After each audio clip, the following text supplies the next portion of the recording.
அதாவது துபாயிலிருந்து சென்னை வரும் எமிரேட்ஸ் ஏர்லைன்ஸ் பயணிகள் விமானம் சென்னை சர்வதேச விமான நிலையத்திற்கு வந்தது.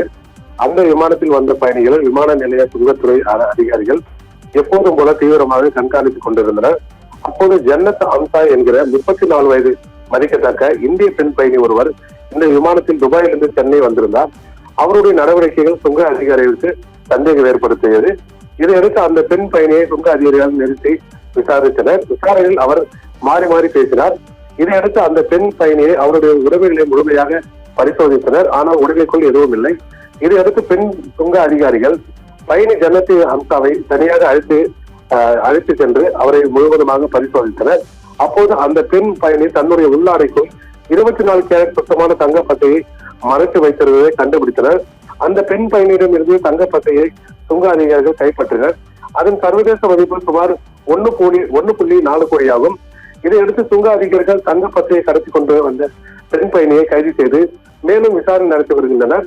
இந்த பயணி ஏற்கனவே அடிக்கடி துபாய் உள்ளிட்ட வெளிநாடுகளில் சுற்றுலா பயணி விசாவில் சென்று வந்திருந்ததால் இவர் கடத்தல் குருவியாக சேர்ந்தவரா, இந்த தங்கத்தை யாருக்காக கடத்தி வந்தார் என்று சுங்க அதிகாரிகள் தொடர்ந்து விசாரணை நடத்தி வருகிறார்கள். ராதிகா.